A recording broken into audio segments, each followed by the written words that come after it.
Bonjour, j'espère que vous allez bien. C'est une saga, il n'y a pas d'autre mot. Donald Trump met sur pause les droits de douane le jour même de leur entrée en vigueur. Et cette annonce en a surpris plus d'un hier soir.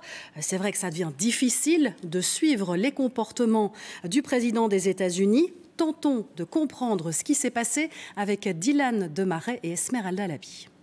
Comme si les pays concernés par les droits de douane avaient pris place dans une attraction bien connue, les montagnes russes. Hier soir, mieux valait avoir accroché sa ceinture, tant l'annonce de Donald Trump en a surpris plus d'un.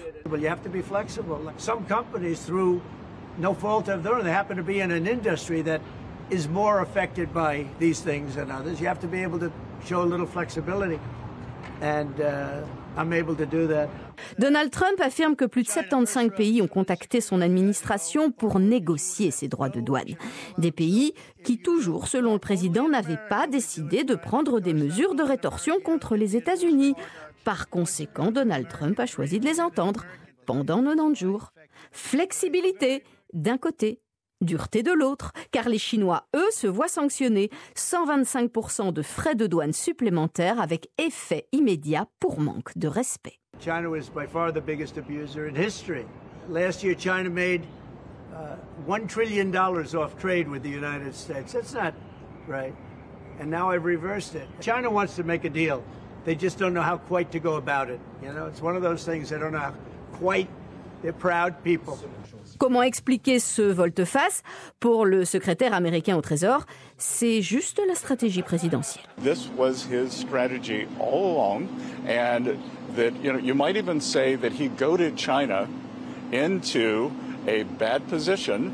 They responded. They have shown themselves to the world to be the bad actors. Certains experts parlent de débâcle, d'improvisation désordonnée. Quoi qu'il en soit, suspension ne veut pas dire annulation. Donald Trump n'a pas supprimé les droits de douane additionnels. Il les a ramenés à 10% pour l'ensemble des pays du monde, sauf la Chine. Et quand Trump joue au yo-yo, eh bien les bourses font de même. Dès l'annonce de cette suspension des droits de douane, les marchés boursiers ont repris des couleurs, y compris en Asie. Explication avec Sébastien Dubetz et Eric Destiné. Dès l'annonce de Donald Trump, c'est le cœur de Wall Street qui s'est emballé. Et pour le savoir, il fallait avoir l'œil rivé sur ces écrans.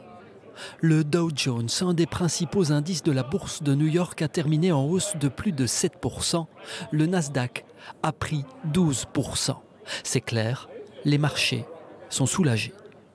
Now we only have to deal with basically a 10% baseline tariff that creates a much more certain outcome in terms of the cost of goods, what trade will look like, and obviously much less of an impact on consumers. So we get a much bigger relief rally than anticipated. En Asie aussi, le vert a dominé à la clôture des marchés. Le principal indice de la bourse de Tokyo, par exemple, a pris plus de 9%. La guerre commerciale qui continue entre les USA et la Chine n'a pas encore engendré de douche froide. Logiquement, les bourses européennes ont aussi ouvert en hausse ce matin. Attention malgré tout, d'autres données importantes doivent encore être publiées. On a toujours une incertitude en ce qui concerne les données, ce qu'on appelle les hard data. Donc aujourd'hui, la confiance a baissé, mais on voit que les données comme l'emploi, le chômage, tous ces éléments-là vont être impactés et on n'a pas encore d'impact aujourd'hui. Donc la publication de ces hard data, je pense à l'inflation américaine qui va tomber ici à 14h30, pourrait quand même un petit peu sonner la fin de la récréation ou calmer en tout cas l'euphorie des marchés. Signe que les investisseurs ne sont pas totalement rassurés, l'or ou le yen sont aussi en hausse. Ces valeurs refuges ont plutôt tendance à monter quand les bourses sont à la peine ou que la confiance s'érode. La prudence est donc de mise.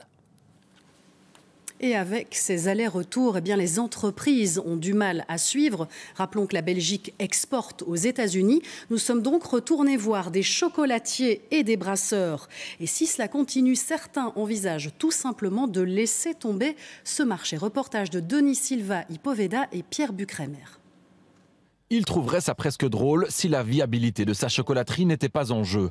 Les États-Unis représentent le quart de son chiffre d'affaires, alors depuis l'élection de Donald Trump, Thierry vit et s'adapte jour et nuit aux décisions changeantes du président américain. Ça ressemble presque bientôt à une mauvaise série, quoi, tout ce truc, parce que Regardez, il y a des êtres humains derrière. Je ne parle pas même simplement de moi, mais c'est juste un tout petit exemple. Moi, hier soir, j'étais à 23h59. Voilà, je terminais un mail pour leur dire, maintenant qu'on a 90 jours de décalage, est-ce qu'on n'arrangerait pas de faire un conteneur avant? Donc, c'est vraiment ça, cette incertitude qui est difficile.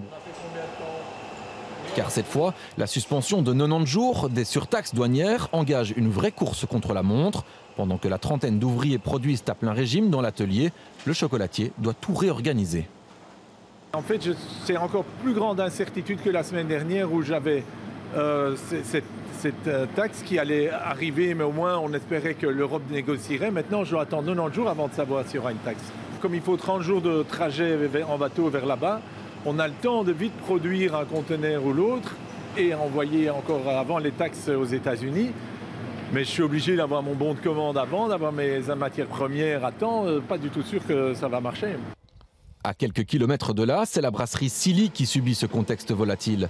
En temps normal, les États-Unis constituent un client historique et la garantie d'y exporter 5% de la production.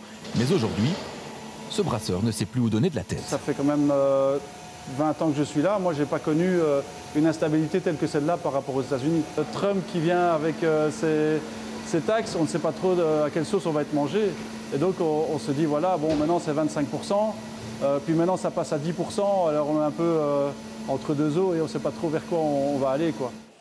L'objectif à présent, essayer de réduire la dépendance aux États-Unis. Dans cette brasserie comme à la chocolaterie, les volte-face de Donald Trump ont d'ailleurs accéléré cette stratégie.